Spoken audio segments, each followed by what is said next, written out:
Assalamualaikum warahmatullahi wabarakatuh. Alhamdulillah wassalatu wassalamu ala Rasulillah wala haula wala quwwata illa billah.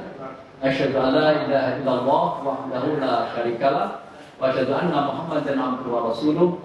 Allahumma shalli wa sallim wa barik ala nabiyyina Muhammadin wa ala alihi wa sahbihi wa man tabi'ahu bi ihsanin ila yaumiddin. Pemirsa yang dirahmati Allah, tentu yang pertama dan paling utama kita senantiasa bersyukur kepada Allah Subhanahu wa taala atas izin dan kemasihannya kita bisa melangsungkan ibadah Ramadan dengan penuh hikmah.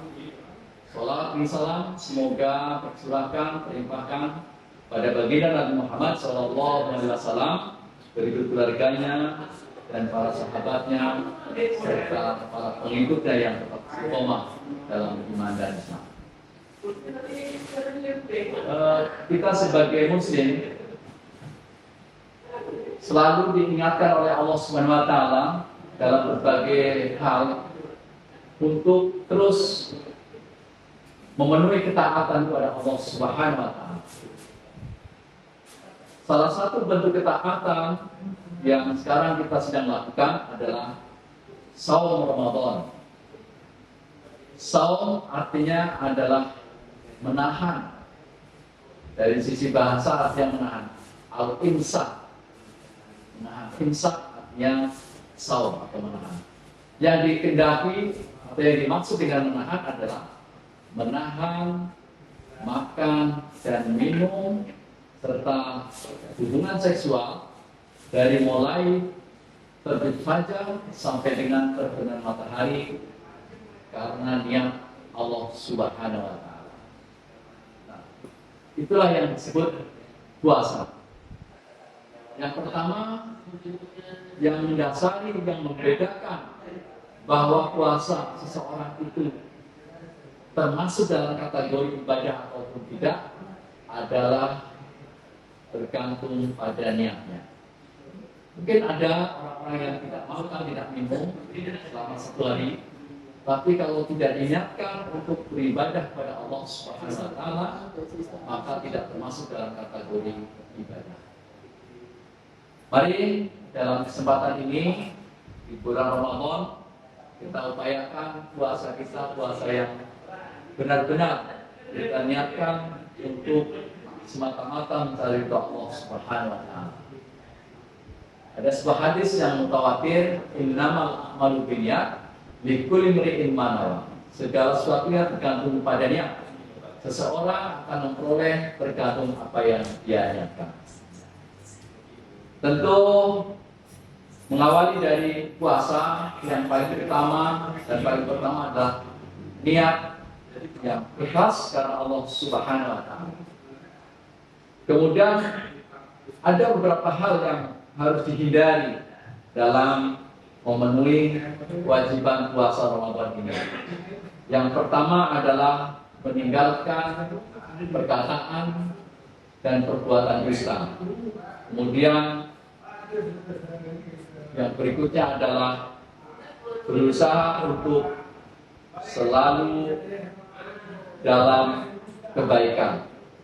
Dalam sebuah hadis yang sangat populer disebutkan An Abi Hurairah radhiyallahu anhu qala qala Rasulullah sallallahu alaihi wasallam man lam ya'da qaula zuri wa amala bihi wa laysa lillahi hajatun fi ayadaha ta'amahu wa syarabahu rawahul Bukhari.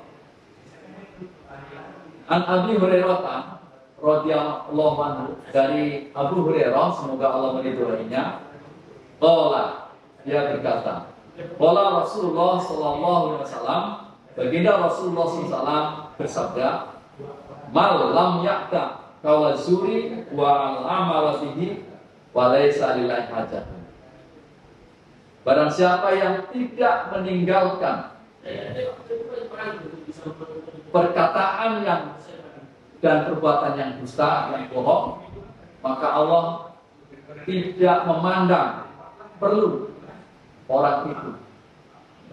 Tidak memandang perlu orang itu dari apa? Ayat ta'amahu wa syarabahu.